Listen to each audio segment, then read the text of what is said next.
The petroleum downstream refers to oil and gas processes that occur after the exploration and the production phase. It spans from refinery all the way to the final retail point at a pump or a commercial site. Products from the refineries go through oil traders to bulk distribution companies who sell at the terminals to the oil marketing companies who then retail at the pump. The downstream sector reaches consumers through refined products like gasoline, gas oil, jet fuel, kerosene, lubricants, waxes, natural gas, LPG, and many more. There are over 100 oil marketing companies in Ghana. Welcome to Energy Quest. So, who are your members and what do they do? Association, basically, it's a group of marketing companies who market petroleum products from the depot to the retail station or the filling stations. What are the remits of your association? The association is basically there to influence government policies on the downstream industry, as well as to also educate our group members, and then also look for the best practices for our industry. So we tend to advocate for our members as well as they interact with these agencies I've mentioned. So, Mr. Ajmendia, where do your members fall in the petroleum value chain?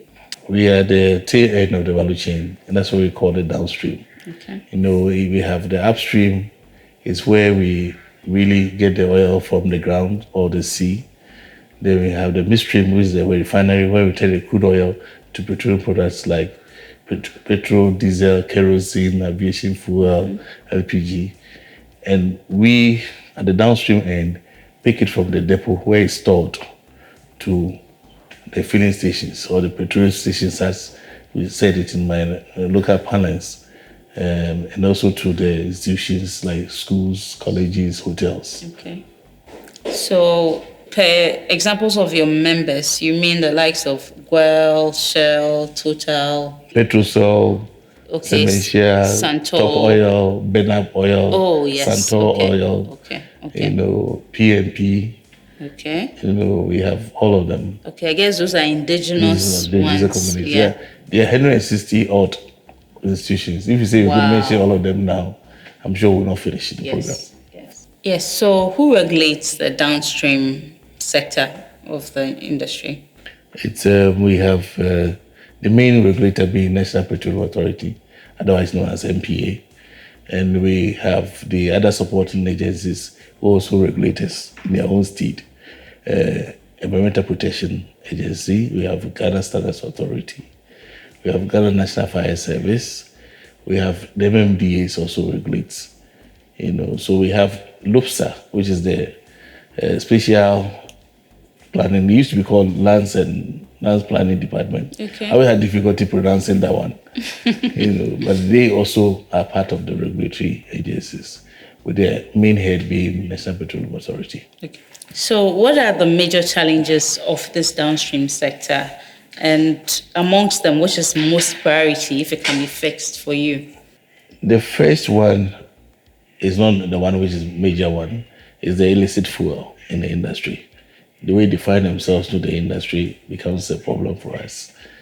And it somehow, sometimes we get, especially 2016, we got so much inundated that we didn't know the fuel we were really having. So that's number one. Number two is the taxes. The taxes on the petroleum products. We are not there to tell government what it should do, but the management of the taxes in terms of compliance, in terms of payment schedules is something it's really worrying. Because, our industry employs a lot of people. We employ more than 40,000 people. Yeah. That's direct jobs. Then indirect jobs are many. So it's really, and we contribute more than 500 million taxes every month. Yes, one of the largest, right? So obviously, we are major stakeholders that we should be listening to. I can tell you, we don't even know whether we are paying duty, import duty, or we are paying ad valorem tax. It makes management very difficult. So we wish we can get some hearing from the government. Okay. The third one is the education of our marketers. Like every institution, the human institution is very important. And we really want to make sure that we get them competent so that they can do their work properly and serve you and I better at the station. And they keep on growing. So it's a big task for us to do that. The fourth one, by no means at least, is the consumers. You and I, we need to really get consumers really educated. So you understand the industry as it stands now.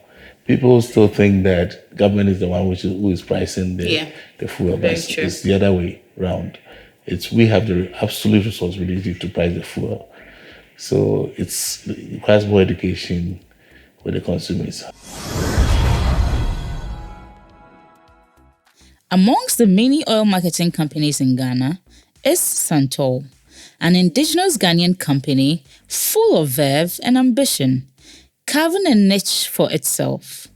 Santol is our showcase for today. As you know, Santol is a fully indigenous company, and we make sure that we stick to our motto of working within the community. Most of our stations, 90% of our stations are in the north. And when we start a new station, we contact the opinion leaders to help us employ the youth, because we believe that if they have a stake in the station, that is, we've employed community members, they will also make sure that the company grows and we serve our nation, Ghana. So this way, and you will meet Farid. So, Alaji, it's been nearly 2 years and you have over 30 stations already. That's really impressive. Thank you. Kudos. Thank you. So, what next? Welcome to Santol. Thank you. This is the house of affordable fuel and quality fuel. Santol has been in existence for 2 years, and the dream is to get a Ghanaian brand that Ghanaians can trust. So Santol is wholly Ghanaian owned? Yes, and fully managed by Ghanaians. It's a deliberate attempt. There is a point you want to prove that Ghanaians can also do it. Santol has two visions: the bigger picture and the immediate one. With the immediate one, I have a gift for you. Can we have it? Thank you. Okay. That's a fuel credit card. Yes. Okay. It's the first of its kind in Ghana and in the whole of West Africa. Okay. It operates like any normal credit card that the banks issue. So once you have this card, you can fuel in any Santol outlet and pay later. Oh, wow. Yes. And the bigger picture is Santol fueling all the mining companies across West Africa. We've already made some strides and we are still pushing hard. So what makes Santol different? We are very unique among our competitors in terms of our branding. We are very unique in many ways. One, our service stations are unique in terms of branding. Two, we provide affordable services. Our prices are the lowest among the oil marketing companies in Ghana now. Three, we have a card that's unique in the sense that it's the first in the system whereby a customer can fill up and pay later. So Michael, where is Santol placed in the downstream sector? We are among the first 5 currently in the country. And this as a result of the fact that we have a lot of stations in almost every region. And also we do a lot of volumes to our corporate clients as well as the other industrial clients too. I see you're quite particular about your corporate clients. Tell me more about the fuel credit card. The fuel credit card is a unique card that has been worked with Zenith Bank, and it will enable our customers to buy fuel and pay later. It's unique in the sense that it's not in the system. We're trying to put that in the system. And Santor is the first company to do that. And we're glad it's on course, and very soon we'll be launching it. Okay. Do you have any other unique selling points? We provide excellent customer service. Attendants and managers are well trained to receive clients and attend to their needs at the stations. We also ensure that our prices are affordable. It's lowest among our competitors on our stretch, and we don't compromise on quality. We ensure that our products are up to standard, and also quantity. The customer gets exactly what he buys from us. We don't shortchange our customers. We ensure that our engineers visit our various stations every 2 weeks to make sure that the pumps are standardized and cleaned, so that we deliver quality fuel to our customers. We are also certified, ISO certified, and we went through a rigorous exercise in getting the certification, and this puts Santor above our competitors.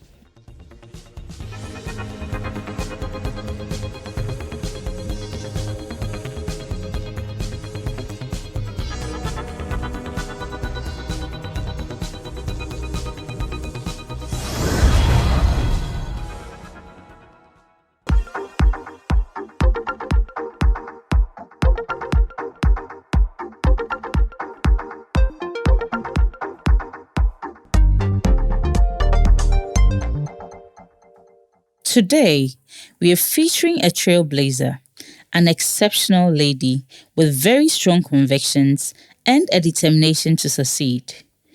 She first made footprints downstream. Now, she's breaking records in the upstream in Ghana and across Africa. Gina Malkani is partner and COO of the Springfield Group. Springfield E&P is the first independent African company to drill oil. So, Gina, tell us who you are. So, my name is Gina Malkani. I am Ghanaian, even though a lot of people say I'm not. I was born and bred in Ghana, just down the road, actually, Kolibu Teaching Hospital. I was born to parents that moved to Ghana at a very young age. My father moved to Ghana when he was 17 and came with nothing but made something very great of himself. So he was the biggest role model in my life. He was the person that I didn't want to be like, I wanted to be him. So that was my upbringing in Ghana here. Today I'm in the energy industry, but I've had to work in many different industries to just learn the ropes and learn how things are done before ending up in this space. So clearly, your dad has been very influential in your development. Tell us more about him. Yes, my dad, in my opinion anyway, was a very great man. And I know a lot of people who would say the same about him. He was small but mighty, very much like myself. Worked for different firms, and 10 years later, he started his own businesses of imports and exports and so on and so forth. After that, he went into department stores. So I don't know if you've heard of Chandirams. Okay. Right. So that was my dad. Oh, wow. Yes. So he did it all on his own with absolutely nothing in his pocket, with his own goodwill and his hard work. And he made it very big. And from Chandirams, he went into manufacturing because that was ultimately where his love was. He wanted to be creating, products and producing them. So Decoplast is my father's company as well, where they are a free zones company. They're one of the largest exporters of plasticware to West Africa. He must be a superhero. He was. Okay, tell us more about your own career journey. Well, as far as career, we're talking about career. You have your more formal career, and then you have the informal one that started way before the formal career. Okay. I started actually working quite a lot with my father. I learned watching him. So I learned how, everything was being manufactured, how things were sold. So I learned a lot of my soft skills by watching him as well. Then while being in university in the UK, I was working simultaneously. I was in too much of a hurry to make money. While being in university, I was working at a publishing firm. in selling advertising space. And you know how hard it is to sell advertising space and speaking to people you do not know.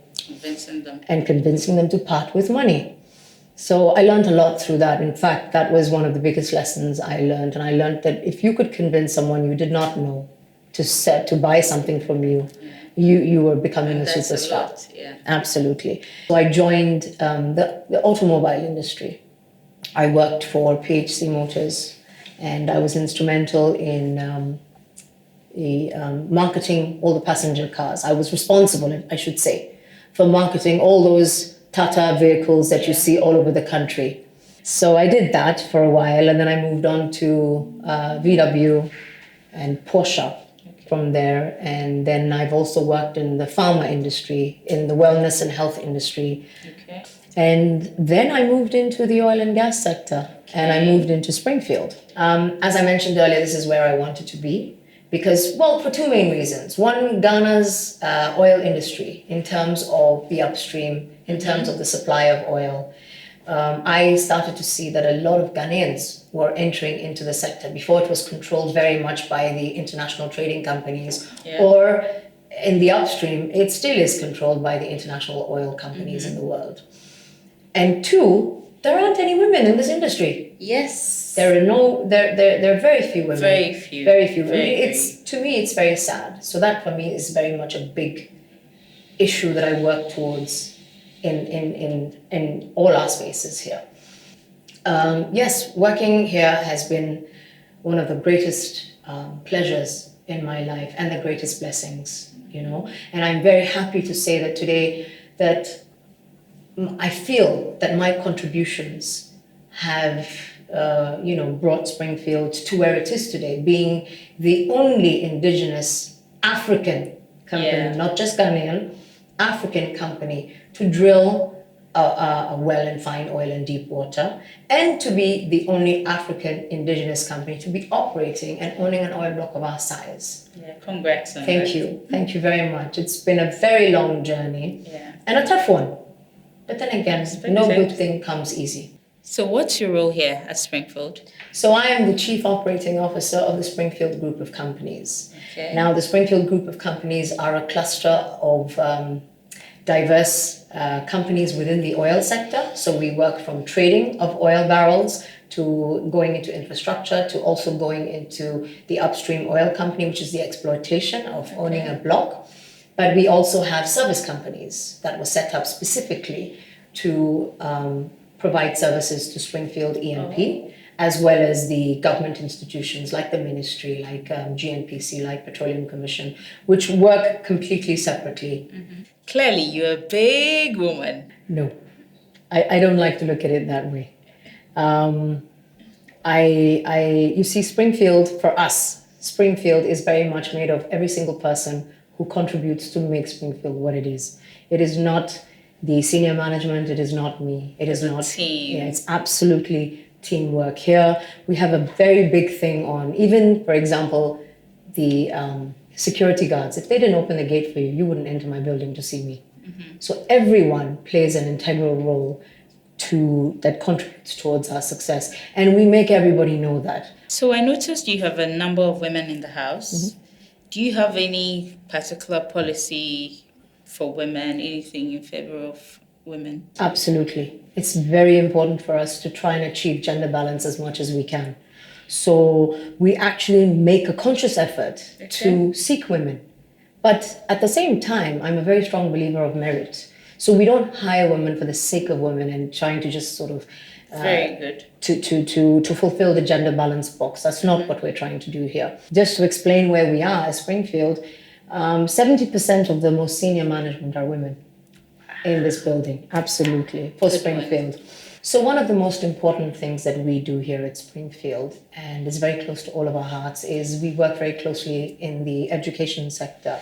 We provide scholarships for children, both male and female, down from the primary institutions all the way up to tertiary institutions. We work very closely with universities to encourage girls to go into the STEM program as well as become professionals of any kind to work in any industry, really.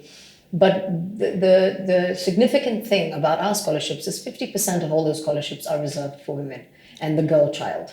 So, what's been your biggest challenge in your career in this industry, especially being male dominated? So, well, one of the challenges is I'm one of very few, right? I'm one of very few. I mean, if you do the percentages, women, as I mentioned earlier, we don't really exist in this industry that much. So that's a challenge, and it's an unfortunate one, but it's one that I know Springfield, we as a team, we work very diligently to try and rectify it as much as we possibly can. So, what would you say to women who are aspiring to be in your place to, enter the industry? I think the advice I'd like to give is not necessarily to come into a male-dominated environment. I think the advice I'd like to give is to come into their own.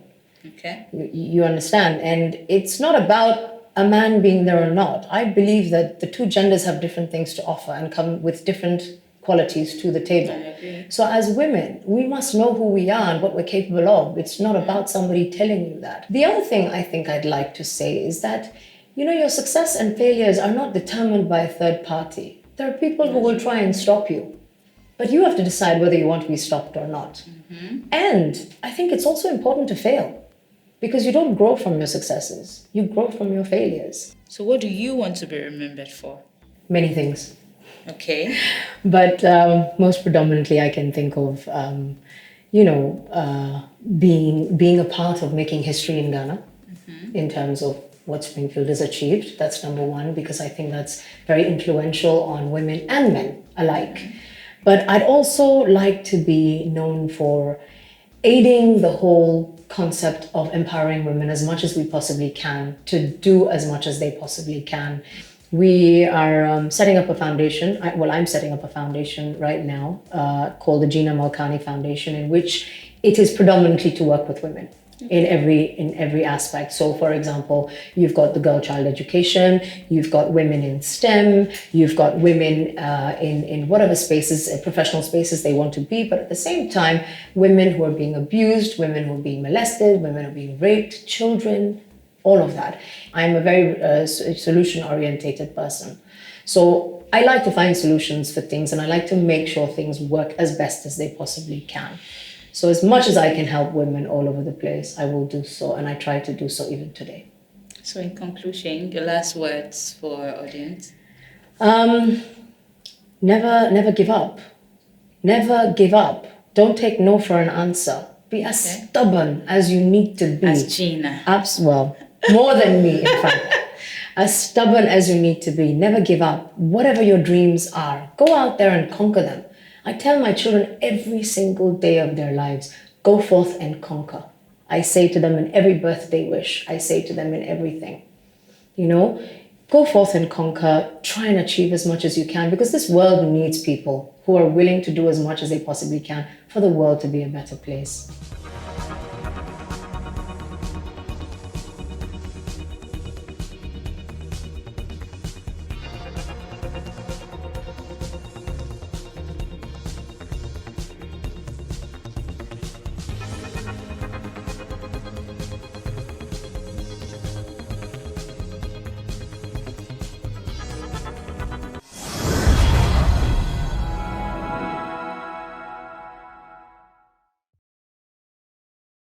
Did you miss an episode of Energy Quest?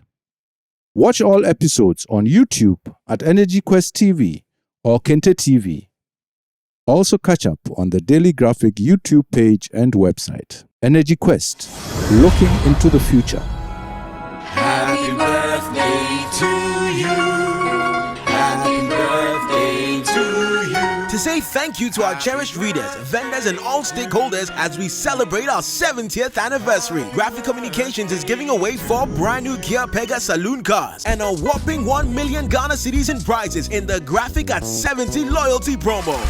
Just buy a copy of any of our publications daily, cut out the promo coupon, and drop your coupons in drop bins at selected locations near you. Or send a screenshot of your daily subscriptions of Graphic News Plus to graphic@lalafio.com. You also earn points when you drop off old copies of any of our newspapers at designated drop-off points. Win more points by buying more copies, dropping more coupons, returning old copies of our publications, and be part of our trivia games to stand a chance of winning a brand new Kia Pegas and lots of cash prizes. Dial *706# to join and start accumulating points today in the Graphic at 70 loyalty promo with lalafuel.com and supported by Rana Motors. So like they said, wear your maxes according to your size. Nigga coronavirus day. And coronavirus cases have risen up. So the more entry you get out, wear your nose mask, sanitizer your hand all over your head for the corona not to come when I thought we can blow for you. I'm done. Hey, no, how was your day? Man, you fall left faint and come. Monday ni you fall no, Thursday no fall left faint and no shishi. Which fuel station do you communicate with? Daddy, Benny here, dog, come here, your first station here, or junction name. They put that water into your tank, rather you are complaining. Alright, when I told you that Santo Energy is the best right now, any filling station that you see there in town that is called Santo Energy, their fuel is the best rate, and also you can buy fuel Monday, and it will lift you up to the next 2 weeks. But you are there, don't just listen to your father. Rather you see you buy that another fuel station, you are here complaining to me. Go and buy Santo Energy, you see how powerful it is. I don't want to talk plenty. See his face, his mood have changed.